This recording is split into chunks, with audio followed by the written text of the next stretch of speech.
ഇന്ന് യുവാക്കളിലും യുവതികളിലും കണ്ടുവരുന്ന ഒരു പ്രധാന പ്രശ്നമാണ് മുടി കൊഴിച്ചിൽ എന്ന് പറയുന്നത്. എന്താണ് മുടി പൊഴിയാനുള്ള കാരണങ്ങൾ? മുടി പൊഴിയാൻ നിരവധി കാരണങ്ങളുണ്ട്. ഒന്ന്, നമ്മുടെ മാനസിക സംഘർഷമാകാം. രണ്ടല്ലെങ്കിൽ തലയിൽ താരൻ വന്നു കഴിഞ്ഞാൽ ഉണ്ടാകാം. അതല്ലെങ്കിൽ വയറ് സംബന്ധമായ എന്തെങ്കിലും ബുദ്ധിമുട്ടുകൾ ഉണ്ടെങ്കിൽ, ഉറക്കം കുറയുന്ന പ്രശ്നങ്ങൾ ഒക്കെ വന്നു കഴിഞ്ഞാൽ മുടി കൊഴിച്ചിൽ വളരെ വ്യാപകമായിട്ടുണ്ട്. ചിലർ ഈ കാലഘട്ടത്തിൽ ഉപയോഗിക്കുന്ന എണ്ണകളെല്ലാം നമ്മുടെ തലയ്ക്ക് ഹിതമായിട്ടുള്ളതല്ല. എന്തുകൊണ്ട് എന്ന് ചോദിച്ചു കഴിഞ്ഞാൽ, ഇന്ന് നമ്മൾക്ക് കിട്ടുന്ന വെളിച്ചെണ്ണ പോലും നമ്മുടെ മാർക്കറ്റിൽ കിട്ടുന്നത് ഒറിജിനൽ അല്ല. പല ആളുകളും ഈ എണ്ണയിൽ കൃത്രിമം കാണിച്ച് നല്ല മണമുള്ളതും ഒക്കെ ആയിട്ടുള്ള എണ്ണകൾ നമ്മൾ തലയിൽ തേക്കുമ്പോൾ നമുക്ക് പക്ഷാഘാതം പോലെയുള്ള അസുഖങ്ങൾ വരാനുള്ള സാധ്യതകൾ കൂടുതലാണ്. ചെമ്പരത്തി താളി തേക്കുന്ന ഒരു പ്രക്രിയ നമ്മൾക്കുണ്ടായിരുന്നു.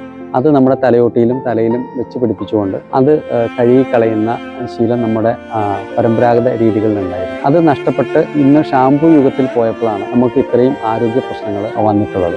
തലയിൽ നല്ല മണം വേണം എന്ന് വെച്ച് സ്ത്രീകൾ ചെയ്യുന്ന ചില അബദ്ധങ്ങൾ, സ്ത്രീകളും പുരുഷന്മാരും ഈ ഷാംപൂ ഉപയോഗത്തിൽ പിന്നിലല്ല, അത്തരത്തിലുള്ള അബദ്ധങ്ങൾ ചെയ്യുന്നതാണ് നമ്മുടെ തലയ്ക്ക് കൂടുതലായിട്ട് കേടുകളുണ്ടാകുന്നത്. മുടി വളരണമെങ്കിൽ പല പ്രധാന കാരണങ്ങളും അതുമായിട്ട് ബന്ധപ്പെട്ടിട്ടുണ്ട്. ആരോഗ്യമുള്ള ശരീരത്ത് നല്ല ആരോഗ്യമുള്ള മുടിയൊക്കെ വരണമെങ്കിൽ അതിന് പറ്റുന്നതായ ഭക്ഷണങ്ങളാണ് നമ്മൾ കഴിക്കേണ്ടത്. അതിൽ പ്രധാന വസ്തുവാണ് എള്ള്. എള്ള് എന്ന് പറയുന്ന വസ്തു നമ്മുടെ ഭക്ഷണ പദാർത്ഥങ്ങൾ ഉൾപ്പെടുത്തുകയാണെങ്കിൽ ഇത്തരത്തിലുള്ള മുടി പൊഴിച്ചിലിന്റെ സാധ്യതകൾ കുറയും. അതുപോലെ തന്നെ വേണമെങ്കിൽ എള്ള് നന്നായിട്ട് അരച്ച് തലമുടിയിൽ തേക്കുകയും ചെയ്തു കഴിഞ്ഞാലും ഈ മുടി പൊഴിച്ചിലിന്റെ അവസ്ഥകൾ കുറയും.